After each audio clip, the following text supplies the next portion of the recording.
पूरी तरह से मैं खरी उतरने की कोशिश करूंगी। उन तमाम लोगों की मांगों को मैं अगर सदन में गई तो इस सदन में बड़े पैमाने पे इन सवालों को उठाने की कोशिश करूंगी।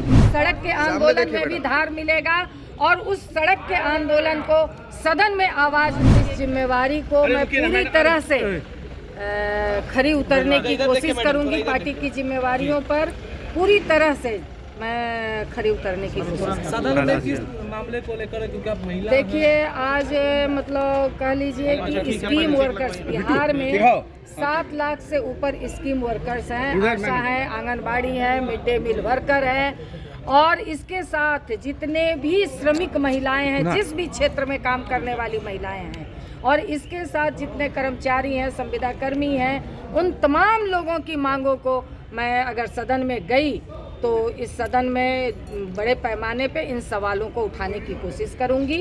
और साथ ही जो पुरानी पेंशन स्कीम है, जिसको कि भाजपा सरकार ने इसे खत्म कर दिया है, इस सवाल को भी मजबूती से उठाने की मैं पूरी कोशिश। सड़क पर हमेशा आवाज उठाई है, अब सदन में उठाने का मौका मिल रहा है। जी बिल्कुल, सड़क के आंदोलन में भी धार मिलेगा और उस सड़क के आंदोलन को सदन में आवाज गूंजेगी।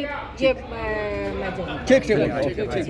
और इस जिम्मेवारी को मैं पूरी तरह से खरी उतरने की कोशिश करूंगी। पार्टी की जिम्मेवारियों पर पूरी तरह से मैं खरी उतरने की कोशिश। सदन में किस मामले को लेकर, क्योंकि आप महिला देखिए, आज मतलब कह लीजिए कि स्कीम वर्कर्स बिहार में 7 लाख से ऊपर स्कीम वर्कर्स हैं। आशा है, आंगनबाड़ी है, मिड डे मील वर्कर है और इसके साथ जितने भी श्रमिक महिलाएं हैं, जिस भी क्षेत्र में काम करने वाली महिलाएं हैं, और इसके साथ जितने कर्मचारी हैं, संविदा कर्मी हैं, उन तमाम लोगों की मांगों को मैं अगर सदन में गई तो इस सदन में बड़े पैमाने पे इन सवालों को उठाने की कोशिश करूंगी। और साथ ही जो पुरानी पेंशन स्कीम है, जिसको कि भाजपा सरकार ने इसे खत्म कर दिया है, इस सवाल को भी मजबूती से उठाने की मैं पूरी कोशिश। सड़क पर हमेशा आवाज उठाई है, अब सदन में उठाने का मौका मिल रहा है। जी बिल्कुल, सड़क के आंदोलन में भी धार मिलेगा और उस सड़क के आंदोलन को सदन में आवाज गूंजेगी। ये मैं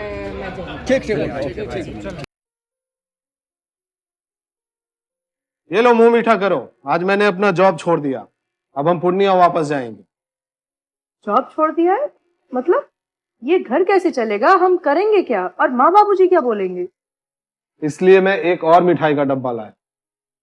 अपने बिजनेस के लिए लोन अप्रूव हो गया। अरे लोन अप्रूव हो गया वो तो ठीक है, लेकिन पूर्णिया में हम रहेंगे कहाँ? अपना घर भी तो नहीं है वहाँ। इसलिए तो एक और मिठाई का डब्बा अलग से लाया हूँ। हमने पूर्णिया में घर ले लिया है, पूर्णिया के ई होम्स पैनोरमा में। पूर्णिया में पैनोरमा ग्रुप लेकर आए हैं ई होम्स पैनोरमा। बड़ा घर, आलीशान जिंदगी और अत्याधुनिक सुविधाओं के संग। अरे अब क्यों मुंह मीठा करवा रही हो? क्योंकि हम घर वापसी जो कर रहे हैं। घर वापसी की खुशी पूर्णिया में ई होम्स पैनोरमा के संग। ई homes panorama, luxurious lifestyle redefined.